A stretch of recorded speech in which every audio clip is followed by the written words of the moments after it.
Et yo tout le monde, c'est PE Gaming 12 et aujourd'hui on se retrouve pour une nouvelle vidéo top de manga. Comme je vous l'ai dit, j'aime vraiment beaucoup les mangas. Et là je trouve que j'aurais sûrement dû commencer par ça sur ma chaîne. Du coup je vais rattraper en faisant plusieurs vidéos sur les mangas d'affilée. On reprendra peut-être les jeux après, hein, mais maintenant ma chaîne va être essentiellement pour les mangas justement. Je suis vraiment un gros fan. Aujourd'hui on va faire donc le top 20 des personnages dans Naruto et Naruto Shippuden. C'est parti.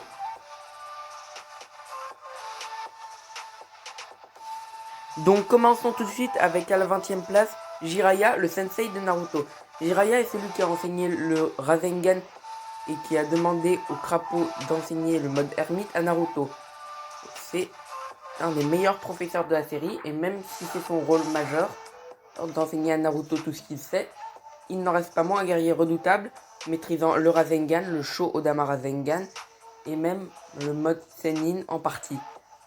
Ce qui lui a permis de lutter contre les Pain et même d'en vaincre 3 à lui tout seul, avant qu'il soit ressuscité. Donc vraiment un très bon ninja pour commencer, qui fait partie des 3 ermites légendaires. Ou plutôt des 3 ninjas légendaires.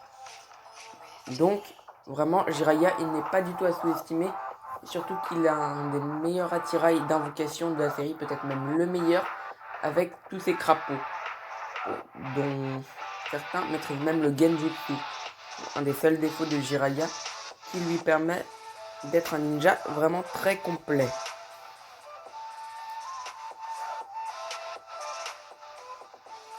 « 19e place, Itachi. Dans le databook, Itachi est dit à peu près de même force que Jiraiya, mais je le mets devant car pour moi, grâce à son Susanoo, son Amaterasu et toutes ses autres techniques de Mangekyo Sharingan, il surpasse légèrement Jiraiya.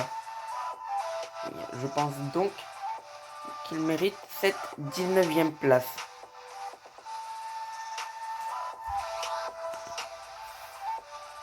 À la 18e place, Kabuto Yakushi. Kabuto était au début un simple sbire d'Orochimaru que Naruto avait vaincu enfant et qui n'était juste promis qu'à un rôle de sous-fifre normalement. Mais à la mort de son sensei Orochimaru, il se greffa son ADN et obtint le pouvoir du mode ermite, qu'il maîtrisa parfaitement, ce qui le fit surpasser Orochimaru. Kabuto dépasse clairement Jiraiya étant donné qu'il maîtrise mieux son mode ermite. Pour Itachi, c'est un peu plus compliqué. Ils étaient relativement égaux dans leur combat, mais Kabuto a réussi à un moment à immobiliser Itachi grâce à un Genjutsu. Genjutsu qui, sans l'aide de Sasuke pour le rompre, aurait sûrement permis de vaincre Itachi. C'est pour ça que Kabuto est à la 18e place. Petit rappel de ses techniques, il maîtrise les pouvoirs accordés normalement aux 4 ninjas qui étaient venus chercher Sasuke, même aux 5, en comptant Kimimaro. Il possède les pouvoirs des serpents avec un attirail presque aussi complet que celui d'Orochimaru et est quasiment invincible.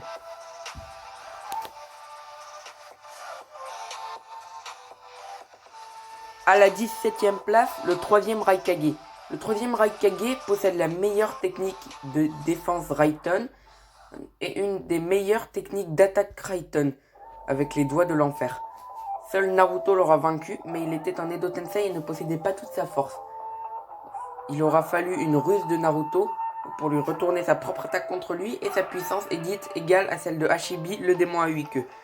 Donc il mérite clairement sa 17e place.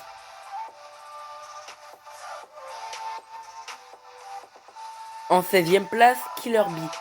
Killer Bee est le frère du 4e Raikage A. Donc il est très fort. De base, en tout cas, c'est ce qu'on dirait. Mais c'est encore le sous-estimé.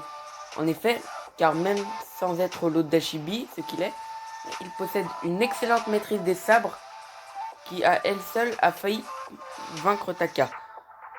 Mais ce petit tour est loin d'être le total de sa puissance, car en plus il maîtrise parfaitement le démon à 8 queues, ce qui le fait passer avant le 3e Raikage dans mon classement. Il est vraiment extrêmement fort et pourrait sûrement vaincre Itachi et Kabuto, étant donné qu'il maîtrise le Genjutsu. Ou plutôt l'art de défaire le Genjutsu grâce à son démon à queue. Killer Bee n'est vraiment pas du tout à sous-estimer. Et même si certains le mettent parfois en dessous du 4e Raikage, pour moi, il est évident qu'il est à cette place et qu'il la mérite. Donc, Killer Bee, 16e place.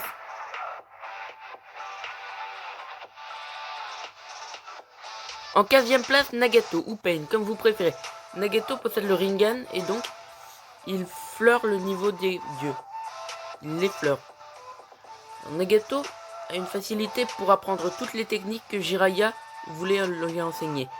Il était très doué. C'était encore avant qu'il commence à maîtriser les pouvoirs du Rinnegan qui lui permettaient d'annuler tous les jutsu et beaucoup d'autres choses comme de mécaniser son corps, de faire des invocations très puissantes, etc. Le Rinnegan offre la vision connectée avec les corps qu'il utilise. Parce que le Rinnegan peut créer des espèces de corps artificiels qu'on appelle les Pain Rikudo. C'est avec ces Pain Rikudo qu'il a affronté Naruto Sage Mode, qu'il a d'ailleurs vaincu et qui n'a pu être sauvé que grâce au sacrifice d'Hinata. Donc, il est vraiment très puissant, c'est même lui qui a tué Jiraiya. N'oublions pas qu'il a mis en difficulté Naruto en mode chakra et Killer Bee quand il était ressuscité en Edo Tensei. Donc Nagato, vraiment, il ne faut pas du tout le prendre à la légère, il peut même lancer des météorites. Franchement, c'est celui qui s'approche du God tier.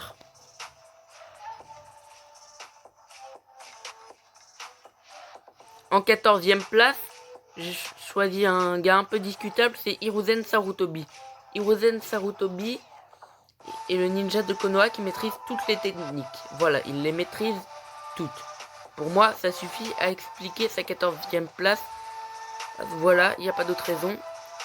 Place suivante.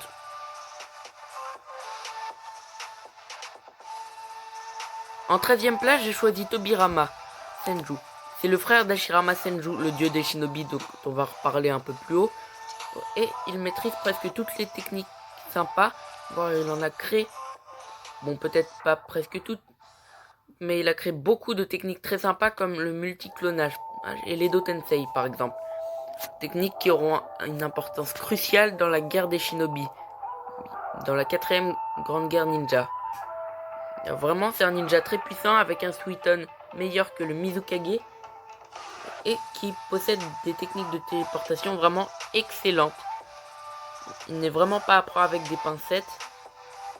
C'est le 2e Hokage et c'est le frère de Hashirama, comme je le disais, qui est lui-même le dieu des shinobi.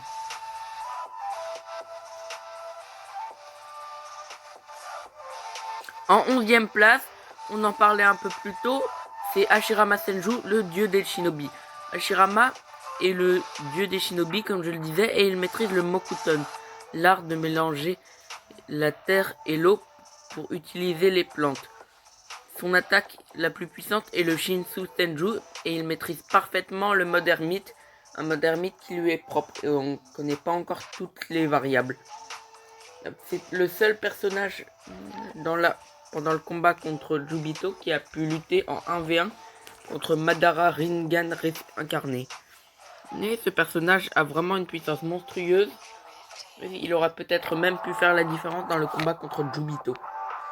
Il n'est surtout pas à sous-estimer, d'autant que c'est la réincarnation du fameux Ashura dont on va à nouveau parler un peu plus tard dans la vidéo. Donc Hashirama mérite largement sa 11e place.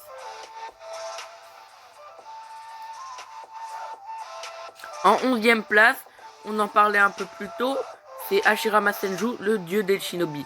Hashirama est le dieu des shinobi, comme je le disais, et il maîtrise le Mokuton, l'art de mélanger la terre et l'eau pour utiliser les plantes.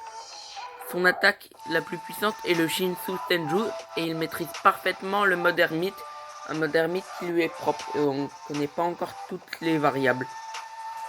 C'est le seul personnage pendant le combat contre Jubito qui a pu lutter en 1v1 contre Madara Rinnegan incarné. Mais ce personnage a vraiment une puissance monstrueuse. Il aura peut-être même pu faire la différence dans le combat contre Jubito. Il n'est surtout pas à sous-estimer, d'autant que c'est la réincarnation du fameux Ashura dont on va à nouveau parler un peu plus tard dans la vidéo. Donc Hashirama mérite largement sa 11e place.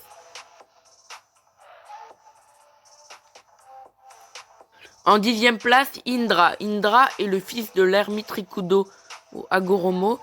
Ça a été le premier à éveiller le Sharingan, le Susanoo, et il maîtrise même le Perfect Susanoo. Sa puissance est donc incommensurable. C'est vraiment un puissant shinobi. Et c'était un des premiers à apprendre le ninju de la part de son père Hagoromo. Donc Indra mérite largement sa 10e place avec toutes ses techniques de Mangekyo Sharingan en plus.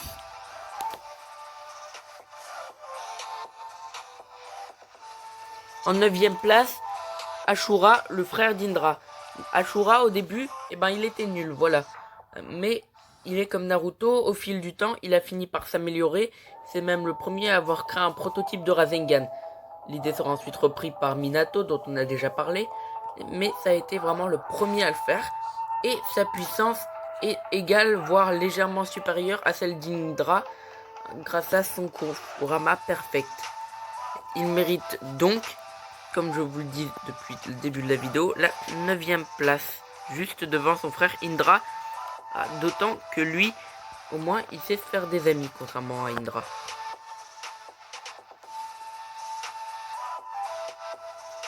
En 7e place, j'ai choisi le premier Jinchuriki de Jubi qu'on connaît dans l'histoire, Obito. Alors pour Obito, c'est un peu spécial. Pour moi, en Jinchuriki de Jubi, ou pas, il reste très loin de Gai en termes de puissance. Ce serait plutôt son immortalité qui le ferait gagner contre son dernier. En effet, les Jinchuriki de Jubi sont immortels. On ne peut les vaincre qu'en leur arrachant Jubi du corps, puis ensuite on peut les tuer. Et sauf que Gai, lui, si vous ne m'avez pas suivi, il ne maîtrise aucun ninjutsu ni genjutsu qui permettrait de faire ça. Et son seul fuinjutsu est de l'invocation, donc totalement inutile. Il suffira alors à Obito d'attendre que Gai perde les 8 portes et meure, parce que quand tu utilises les 8 portes et que tu as fini, tu meurs. Et il vaincrait Gai. C'est pour ça que je l'ai mis devant ce dernier, alors qu'en termes de puissance brute, il est à des années-lumière. Donc, Obito, même s'il n'est pas vraiment totalement mérité, contrairement aux autres personnages, il obtient la 7e place.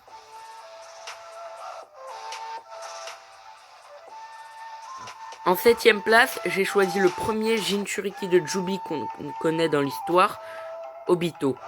Alors pour Obito, c'est un peu spécial. Pour moi, en Jinchuriki de Jubi, ou pas, il reste très loin de Gai en termes de puissance. Ce serait plutôt son immortalité qui le ferait gagner contre son dernier. En effet, les Jinchuriki de Jubi sont immortels. On ne peut les vaincre qu'en leur arrachant Jubi du corps, puis ensuite on peut les tuer. Et sauf que Gai, lui, si vous ne m'avez pas suivi, il ne maîtrise aucun ninjutsu ni genjutsu qui permettrait de faire ça. Et son seul fuinjutsu est de l'invocation, donc totalement inutile. Il suffira alors à Obito d'attendre que Gai perde les 8 portes et meure, parce que quand tu utilises les 8 portes et que tu as fini, tu meurs. Et il vaincrait Gai. C'est pour ça que je l'ai mis devant ce dernier, alors qu'en termes de puissance brute, il est à des années-lumière. Donc, Obito, même s'il n'est pas vraiment totalement mérité, contrairement aux autres personnages, il obtient la 7e place. En 6e place, l'ami de toujours d'Obito et de Gai, qui étaient les deux derniers du classement, il s'agit de Kakashi. Kakashi, lui, il a la puissance d'un des 4 premiers. Bon, même si on n'a pas encore tout vu, son problème, c'est son endurance. C'est pour ça qu'il n'est qu'en 6e place. Néanmoins, grâce à son Susanoo et à toutes ses techniques dues au Kamui complet, il est clairement plus fort que Gai. Mais qu'en est-il pour Obito? En effet, on a vu qu'un manque d'endurance pouvait être fatal contre Jubito, malgré l'écart de puissance conséquent. Néanmoins, Kakashi possède le Kamui, et avec le Kamui, il pourrait détruire totalement Jubito. D'autant qu'il a beaucoup de techniques et qu'il pourrait bien y en avoir une qui pourrait arracher Jubi du corps d'Obito après l'avoir assez affaibli grâce au Kamui. Ou alors il pourrait tout simplement enfermer Obito dans une autre dimension. On n'a pas encore vu le total de ses pouvoirs, mais on sait qu'avec 2 Kamui, c'est possible. Donc Kakashi, en termes de pratique et de théorique et de force brute, il est clairement au-dessus d'Obito. Donc il mérite au moins la 6e place. Donc Kakashi, vraiment bon personnage, qui est largement dans le God tier.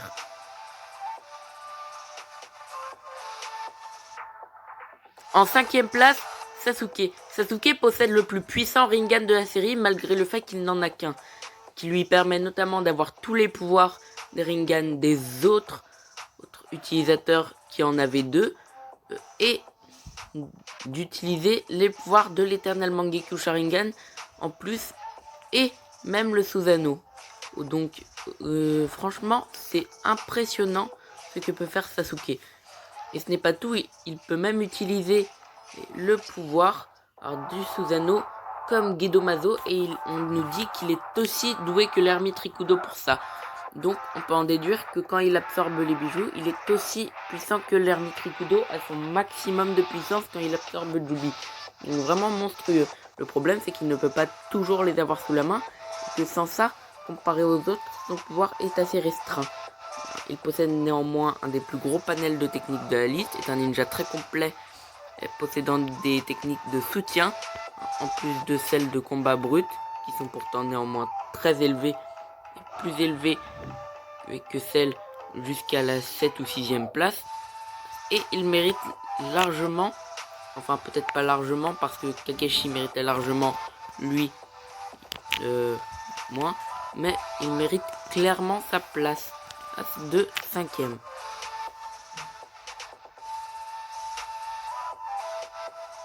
En 4e place, vous devinez, juste à côté de Sasuke, c'est le héros de la série, Naruto Uzumaki. Alors Naruto, il n'a pas beaucoup de techniques quand on y réfléchit bien. Il a du multiclonage, l'évolution du multiclonage, le Rasengan, les différentes formes et évolutions du Rasengan, et les pouvoirs de Kurama additionnés au Sage Mode et aux invocations de crapaud. Ça représente quand même un bon attirail pour un ninja basique, mais pour un ninja du top 20, mis à part pour Guy qui était un cas très spécial, c'est assez peu. On peut expliquer ça par le fait que Naruto arrive non seulement très bien à marier ses techniques ensemble et à les combiner et voire les améliorer individuellement et en équipe de façon très impressionnante. Son endurance soit sûrement une des meilleures du manga, voire la meilleure du manga, malgré le fait qu'il ne soit pas immortel, mais qu'il ait une excellente capacité d'auto-guérison et de guérison des autres en général. C'est vraiment un excellent personnage et surtout il peut utiliser une puissance quasiment égale à celle du Susanoo Indra de Sasuke et qui avait à peu près la même puissance que celle du Rikudo. Bon, peut-être pas égale, mais qui peut le contrer. Et peut-être, on ne sait pas trop, mais quand il veut, étant donné que pour ça, il utilise le Sage Mode, et que le Sage Mode, il peut l'utiliser en toutes conditions. Donc Naruto, vraiment, il mérite largement sa place, lui. Il pourrait peut-être même être 3 ou 2e. Alors vraiment, Naruto, excellent, un personnage vraiment très puissant. Je pense que il n'aura peut-être pas de power-up dans la série Boruto, mais on s'en fiche parce que son niveau pour moi est déjà largement assez élevé.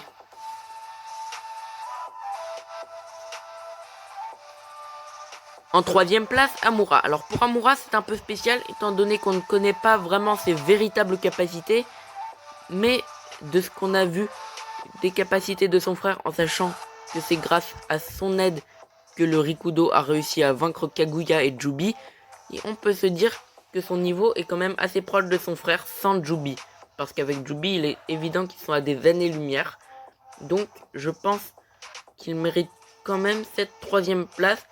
À l'avenir, si on a des précisions sur son niveau, il baissera sûrement ou augmentera en fonction, mais pour l'instant je préfère le laisser en 3e place.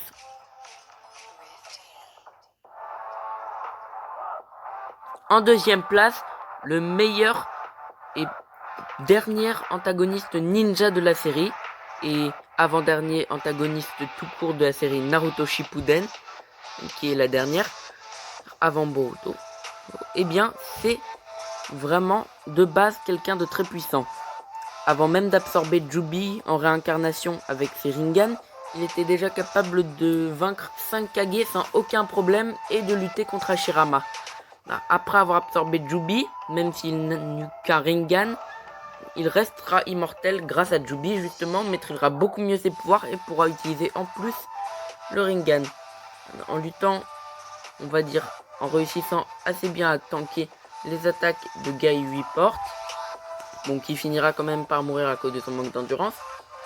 Au final, contre Naruto et Sasuke, on avait cru qu'ils avaient réussi à le dépasser, mais Madara finira par avoir le deuxième Rinnegan, celui que détenait encore Obito, et là, sa puissance n'aura plus aucune limite. D'ailleurs, c'est pour ça que l'auteur a créé Kaguya, c'est ce que dit la rumeur, parce qu'il ne trouvait plus de points faibles à Madara. Madara possède à peu près les mêmes attributs, en grosses lettres, que Hagoromo le Rikudo, mais j'ai décidé de le mettre derrière Hagoromo, tout simplement parce qu'Hagoromo est le père du ninju, et donc que, en termes de technique secondaire, on va dire, il doit avoir une meilleure maîtrise du ninju et des techniques de Jubi et du Rinnegan en soi.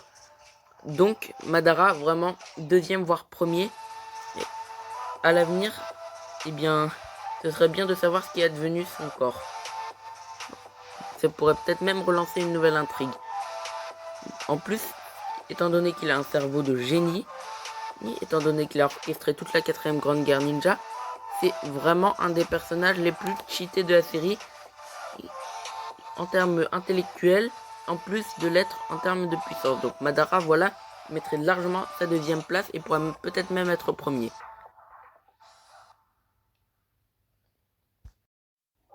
Et donc, vous l'aurez deviné, le premier est l'ermite Rikudo. Bon, je vais pas détailler ses pouvoirs étant donné que ce sont à peu près les mêmes que ceux de Madara. Le Jubi, le Rinnegan, le Susanoo, etc. Son seul avantage, eh bien, c'est que c'est lui qui a inventé une ninju et qu'il connaît un peu mieux les pouvoirs de Jubi et du Rinnegan. Étant donné que ce sont ses inventions, le Jinchuriki, le Rinnegan, tout ça. Donc, on peut quand même le dire qu'en termes de puissance, il doit être à peu près égal à Madara à son paroxysme. Mais qu'en termes d'expérience, là, il le surpasse. Donc, Hagoromo le Rikudo, vraiment, première place. Il aurait peut-être pu être deuxième, mais moi, je le mets premier. Et franchement, ça doit sûrement être mérité. Et donc, voilà, c'était le top 20 des personnages. J'espère que ça vous a beaucoup plu. Et écoutez, on se retrouvera pour une prochaine vidéo.